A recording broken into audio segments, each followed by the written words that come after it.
ఓ curry మొహం దానా, ఇంకా ఈ పని అవ్వడం లేదా నీది? నాకు ఎప్పుడు ఇంకా టీ ఇస్తావు? నీ దరిద్రపు మొహాన్ని చూసి ఎవరూ కూడా దరిదాపుల్లోకి ఇక్కడ ఇంటికి రావడం లేదు. అయినా మేము నిన్ను భరిస్తున్నాము, కానీ నీకు ఏ పని కూడా చేత కావడం లేదా అంటూ ఆ మహిళ ఆమెను తిడుతూ ఉంది. ఆ ఇంటి పేరు లక్ష్మీనివాసం. ఆ పేరు పెట్టిన వారు ఆ ఇంట్లో ఐశ్వర్యం, ఆనందం, ఆశీర్వాదం నిండిపోవాలని పెట్టుంటారు. కానీ ఆ ఇంటి గోడలు మాత్రం ప్రతిరోజు ఒక చిన్న అమ్మాయి నిశ్శబ్దమైన ఏడుపును వినేవి. ఆ అమ్మాయి పేరు పద్మావతి. పద్మావతి పుట్టినరోజు ఆ ఇంట్లో పెద్ద సంబరమే జరిగింది. తను పుట్టబోతుంది అని తెలిసి బంధువులు, పరిచయస్తులు అందరూ ఎదురు చూశారు. కానీ పుట్టిన కొద్దిసేపటికే అది విషాదంగా మారిపోయింది. ఆ చిన్నారి చర్మం చాలా నలుపుగా ఉండేది. దాంతో అందరూ అసహించుకొని వెళ్ళిపోయారు. ప్రసవ వేదనతో ఆ తల్లి చనిపోయింది. అలా ఆ పాప పుట్టిన కొద్దిసేపటికే ఆ తల్లి ఈ లోకాన్ని విడిచిపోయింది. ఆ రోజు నుంచి పద్మావతి జీవితం ఒక నిశ్శబ్ద పోరాటంగా నిరంతరంగా మారిపోయింది. ఆమె తండ్రి రామకృష్ణ శాస్త్రి దగ్గరలోని ఒక దేవాలయంలో పూజారి. భక్తి, ధర్మం ఆయన జీవితమంతా నింపేసి ఉండేవి. కాని చిన్న పాపను ఒంటరిగా పెంచడం, ఇంటి బాధ్యతలు చూసుకోవడం ఆయనకు చాలా కష్టంగా అనిపించింది. సమాజం ఒత్తిడి, పరిస్థితులు కలిసి ఆయనను మళ్ళీ వివాహం చేసుకోవాల్సిన పరిస్థితి తీసుకువచ్చింది. కొత్తగా పెళ్లి చేసుకున్నాడు మళ్ళీ. ఆమె పేరు సరస్వతి. ఆమెకు కాలక్రమేణా 2 కూతుర్లు పుట్టారు, లక్ష్మి మరియు సీత. వాళ్ళు పుట్టినరోజే ఆ ఇంటి వాతావరణం ఇంకా మరింతగా మారిపోయింది. వారు తెల్లని చర్మంతో, అందమైన ముఖాలతో ఉండడంతో అందరూ వాళ్ళని చూసి మురిసిపోయేవారు. వాళ్ళ నవ్వు ఇంట్లో పూల పరిమళంలా వ్యాపించేది. కాని అదే ఇంట్లో పద్మావతి ఒంటరిగా నిలబడిపోయింది. ఆమెను ఎవరూ ఆమె పేరుతో పిలిచేవారు కాదు. ఓ కర్రె అమ్మాయి, ఓ నల్ల అమ్మాయి అని మాత్రమే పిలిచేవారు. ఆ ఒక్క మాట పద్మావతి హృదయాన్ని ప్రతిసారి ముళ్ళులా గుచ్చుకునేది. 6 సంవత్సరాల వయసులోనే పద్మావతి జీవితంలో బాల్యం మాయమైపోయింది. ప్రతి ఉదయం 4 గంటలకే లేచి ఇంటి ముందు ఆవరణ ఉడిచేది, కల్లాపి చల్లేది, గిన్నెలు తోమేది, తులసి మొక్క దగ్గర దీపం పెట్టేది. ఆ తర్వాత వంటింట్లో పనులు మొదలయ్యేవి. ఆమె చిన్న చేతులు ఎప్పుడూ పిండి, పప్పులు, నూనెలు, మసాలాల వాసనలతో నిండిపోయేవి. అయినా ఆ చేతుల్లో ఉండే ప్రేమను ఎవరూ కూడా గుర్తించలేకపోయారు. ఆమె వండే భోజనం పరిమళం ఇల్లంతా వ్యాపించేది. పులిహోరలో ఆమె మనసు కలిసిపోయేది. పప్పుచారులో ఆమె ప్రేమ కరిగిపోయేది. బొబ్బట్లలో ఆమె ఆశలు దాగి ఉండేవి. అయినా ఆ రుచిని ఆస్వాదించేవారు ఆమెను మాత్రం ఎప్పుడూ అవమానించేవారే. సరస్వతి ప్రతిరోజూ కేకలు వేస్తూ, ఇంకా టీ సిద్ధం కాలేదా? తొందరగా ఇవ్వు. అయినా లేవగానే నీ ముఖం మాకు చూపించవద్దని ఎన్నిసార్లు చెప్పాలి? నీ ముఖం చూస్తే ఆ రోజు మాకు మొత్తం దరిద్రంగా ఉంటుంది అని తిట్టేది.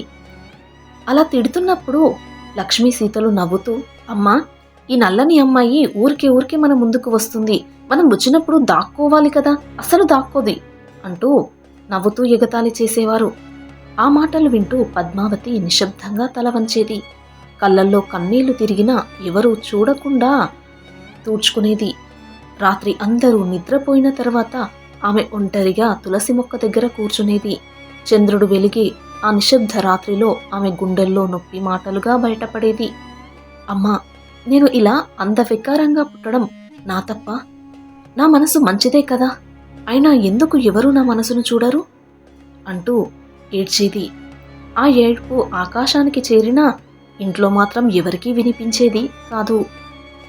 ఒకరోజు రాత్రి రామకృష్ణ శాస్త్రి దూరంగా నిలబడి ఆమె ఏడుపు విన్నారు. ఆయన కళ్ళల్లో కన్నీళ్లు మెరిశాయి.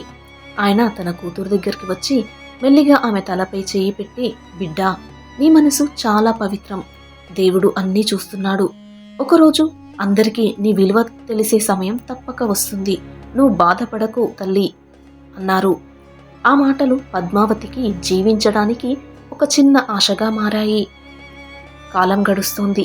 లక్ష్మీ, సీతలు కాలేజ్కి వెళ్లి ఆనందంగా తమ జీవితాన్ని గడిపేవారు. స్నేహితులతో సరదాగా పండుగలు, కొత్త బట్టలు, నవ్వులు.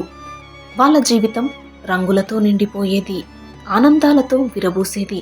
కానీ పద్మావతి మాత్రం ఇంటి గడపనే దాటలేదు. ఆమె ప్రపంచం కేవలం వంటగది, ప్రార్థన గది, తులసి మొక్క మాత్రమే.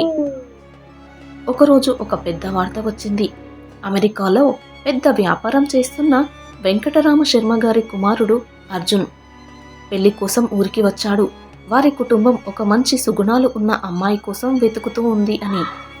ఈ విషయం విన్న సరస్వతి ఆనందంతో ఇల్లు మొత్తం అలంకరించింది. లక్ష్మీ సీతలను ఇంకా అందంగా తయారు చేసింది. పద్మావతికి మాత్రం ఒకే అక్క ఆజ్ఞ వేసింది.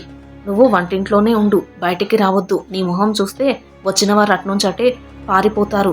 ఏమో చెప్పలేం, బహుశా మూర్చొచ్చి పడిపోయినా పడిపోతారు, అందుకే రావద్దు అని ఆజ్ఞాపించింది.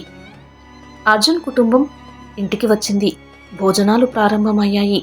అర్జున్ ఒక ముద్ద పులిహోర తిన్న వెంటనే ఆగిపోయాడు. కళ్ళను మూసుకొని ఆ రుచిని ఆస్వాదించాడు. ఈ వంటలో ప్రేమ ఉంది, సహనం ఉంది. దీనిని ఎవరు చేశారు అని ప్రశ్నించాడు. అది విని సరస్వతి కంగారు పడి, మా అమ్మాయి లక్ష్మి చేసింది అంది. అర్జున్ మెల్లిగా నవ్వాడు. ఈ రుచి నిజం చెప్పమంటోంది అన్నాడు. అతడు నేరుగా వంటగదిలోకి వెళ్ళాడు. అక్కడ పద్మావతి నిలబడి ఉంది. ముఖంపై బూడిద మచ్చలు, చేతులు పనితో అలసిపోయి ఉన్నాయి. తల వంచుకొని నిలబడింది. అర్జున్ ఆమెను చూసి కొద్దిసేపు నిశ్శబ్దంగా నిలబడ్డాడు. ఆ తర్వాత చిరునవ్వుతో, నేను వెతికింది ఇక్కడే ఉంది అన్నాడు. ఇంట్లో ఉన్న వాళ్ళందరూ ఆశ్చర్యపోయారు. ఆమెనే నేను పెళ్లి చేసుకోవాలనుకుంటున్నాను అన్నాడు అర్జున్. ఆ మాట విన్న పద్మావతి కళ్ళలో కన్నీళ్లు ఆగలేదు. ఆమె బాల్యమంతా ఒక్కసారి ఆమె కళ్ళ ముందు తిరగాడింది. అలా వారిద్దరి వివాహం ఘనంగా జరిగింది. ఆ పిన్ని ఆ పెళ్లికి ఒప్పుకోలేదు. కానీ అర్జున్, నేను ఆ అమ్మాయి, మా ఇద్దరికి ఇష్టం ఉండంగా మీరెవరూ అడ్డుకోలేరు అన్నాడు. పద్మావతి తండ్రి ఈ పెళ్లికి సంతోషంగా అంగీకరించాడు. అలా వారి పెళ్లి జరిగింది. వివాహం చాలా ఘనంగా జరిగింది.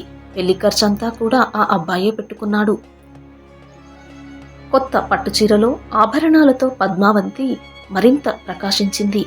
ఆమె ముఖంలో తొలిసారి నిజమైన ఆనందం కనిపించింది. వివాహం తర్వాత ఆమె జీవితం పూర్తిగా మారిపోయింది. అర్జున్ ఆమెను గౌరవంతో చూసేవాడు. ఆమె వంట, ఆమె ప్రేమ, ఆమె భక్తి, ఆమె సహనం, ఆమె మనసును ఎంతో ప్రేమించాడు. కొన్ని సంవత్సరాల తర్వాత సరస్వతి కుటుంబానికి కష్టాలు వచ్చాయి. రామకృష్ణ శాస్త్రి గారికి పెద్ద శస్త్రచికిత్స అవసరమైంది. డబ్బులు లేక సరస్వతి తల వంచుకొని పద్మావతి ఇంటికి వచ్చింది. పద్మావతి ఆమెను చూసి ఒక్క క్షణం కూడా ఆలోచించలేదు. వెంటనే వెళ్ళి ఆమెను గట్టిగా కౌగిలించుకుంది. అమ్మా, మీరు భయపడవద్దు, నేను ఉన్నాను అంది. ఆ మాట విన్న సరస్వతి గుండెల్లో నిండిన పశ్చాత్తాపం కన్నీళ్లుగా బయటపడింది. సరస్వతి, నేను నిన్ను అర్థం చేసుకోలేకపోయాను అంది ఏడుస్తూ. పద్మావతి తన తండ్రి ఈ చికిత్స చేయించింది. తన సవతి సోదరీమణుల జీవితాలను స్థిరపరిచింది. అప్పుడు వారికి అర్థమయ్యింది, మనిషి యొక్క రంగు కాదు, మనసు అందంగా ఉండాలి అని. సహనం ఉన్నవారికి జీవితం ఎప్పుడో ఒకరోజు తప్పక మంచి రోజుల్ని, చిరునవ్వుని శాశ్వతంగా ఇస్తుంది అని. కష్టాల నీడల్లో పెరిగిన ఆ నల్లని అమ్మాయి తన సహనం, ప్రేమతో జీవితాన్ని గెలిచింది. బాధలను మోసిన హృదయాలు చివరికి ఆనందాన్ని కూడా తప్పకుండా పొందుతాయి. కాబట్టి నిరాశ చెందకండి, ఆశగా ఉండండి, ప్రయత్నించండి. ఫలితం తప్పక ఆ భగవంతుడు ఇస్తాడు.